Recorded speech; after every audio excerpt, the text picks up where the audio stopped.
name of God, the Holy and Undivided Trinity. Amen. Please be seated.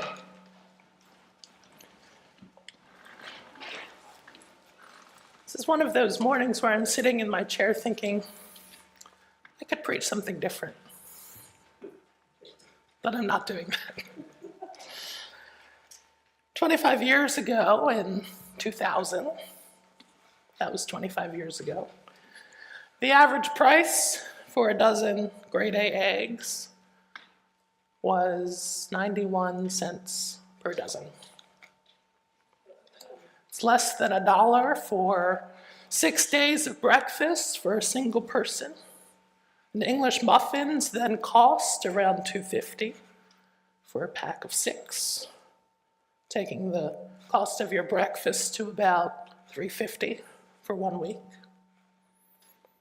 And if you add up $2.59 for a gallon of milk, a little bit for a cost of coffee, some butter and jam for your English muffin, maybe a few bananas, the whole week of breakfast is still under $10. Was still under $10. Today, as we all know, eggs can easily be 6 to 10 times more expensive, plus the increased cost of English muffins and milk and butter and jam and all the other things you might want to have a healthy and hearty breakfast, a good start to your day. Now your breakfast cost might easily come close to $5 a day. It's hard to imagine what abundance can look like when the price of things continues to increase, to my mind, with no real end in sight. It's hard to imagine abundance with these promised tariffs. I've never studied economics. Maybe some of you have. But even I know that such tariffs will make prices continue to soar, and our daily cost of living will continue to rise day after day, month after month, year after year, with no end in sight. It's hard to imagine abundance when you spent your entire night out on the sea in your boat, pulling up empty net after empty net, worrying about how you might buy your daily bread, enough to feed your family, especially with eggs costing $7 a dozen. But some guy comes along and tells you to put out your nets into the deep water, even though you know there's nothing there, after spending the entire night trying to catch even a few fish to sell. But there are crowds watching, and something compels you to do it anyway.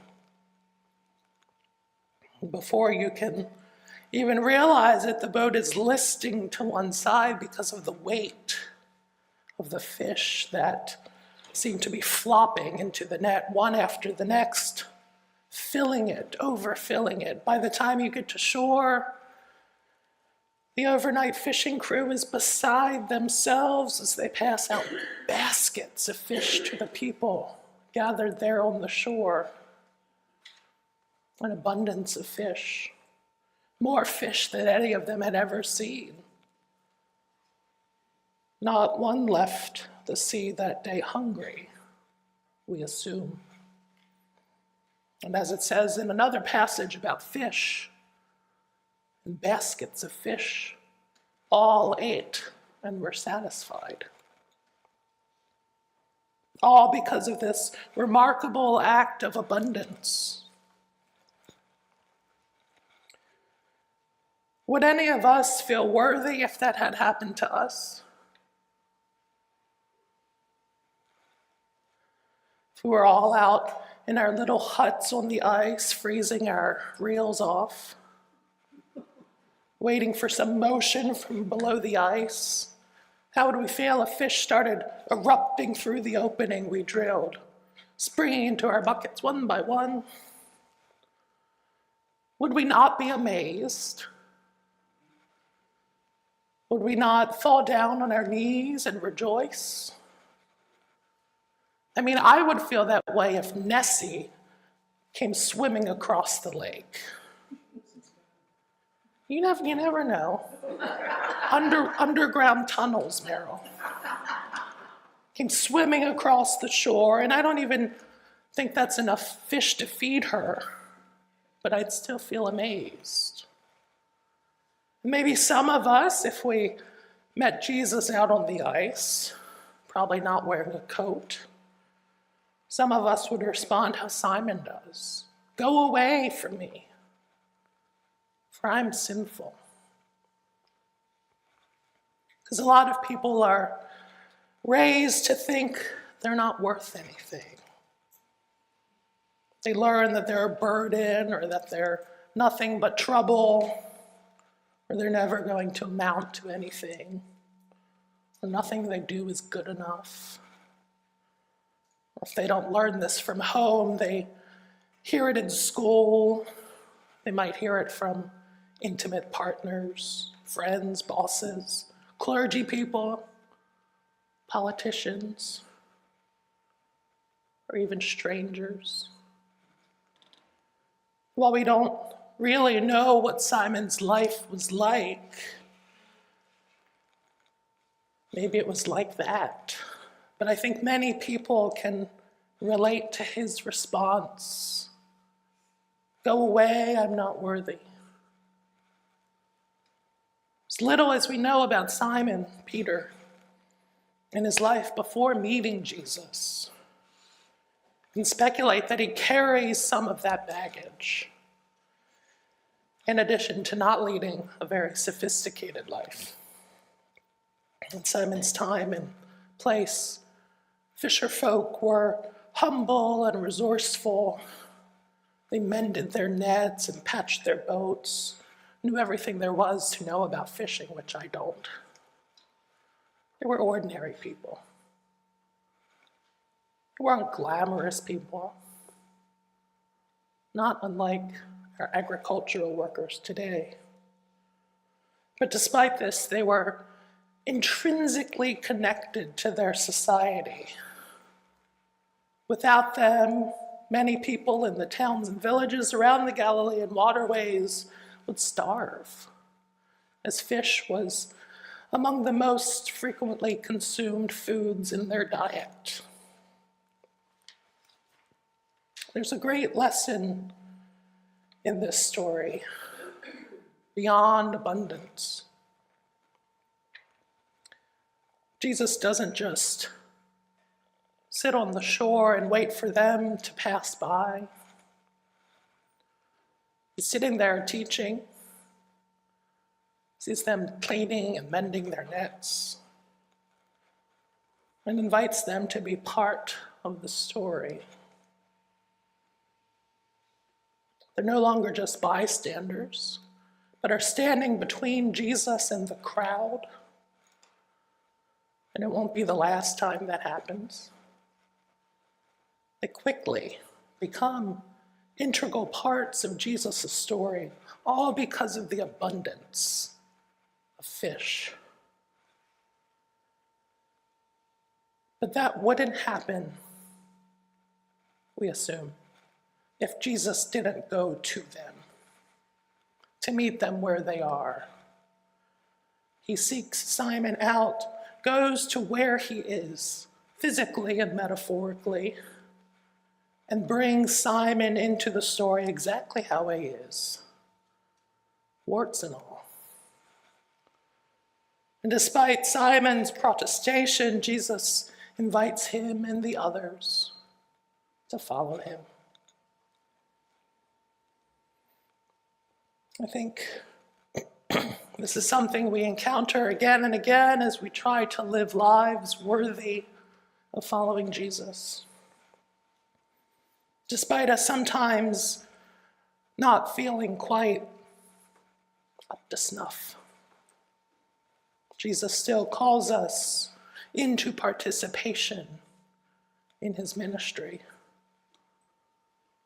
Not bystanders, but participants in learning from him, walking alongside him through difficult times. And maybe we're not worthy. Maybe we're too sinful. Maybe we're just not good enough for some of our greatest antagonists. But that stranger on the shore is always going to meet us exactly where we are. And we're always going to learn something from him. We're always going to experience abundance. Think about how much bread you'll get today, being half the size we normally are. That's your caution.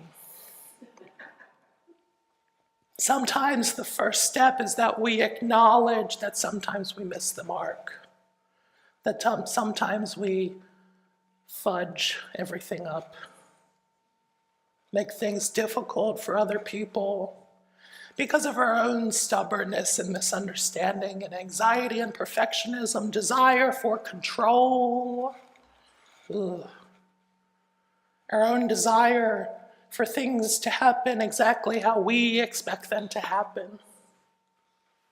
Isn't that a lot to carry?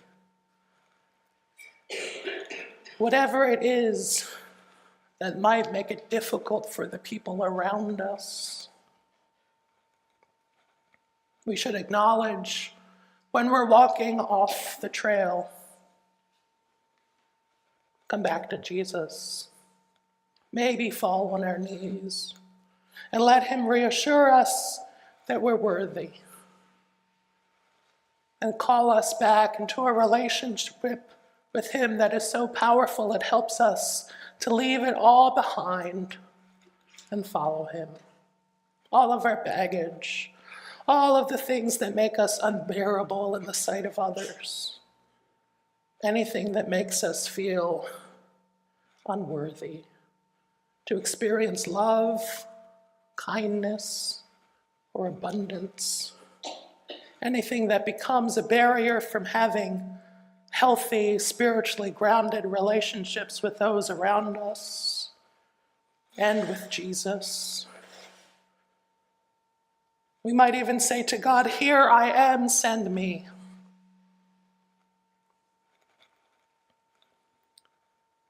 There's a great lesson in this story beyond abundance and in all the gospel stories. And it's that despite ourselves and the situations of our lives that make us feel unworthy, we are still so called to leave everything behind and follow. Friends and pilgrims, what is it that is holding you back from seeing that you're worthy in God's eyes? What's keeping you at the shoreline, mending your nets? What's keeping you from feeling the abundance that Jesus offers? What do you have to leave behind so you can follow Jesus better? What do you have to leave behind so you can follow Jesus better? Amen.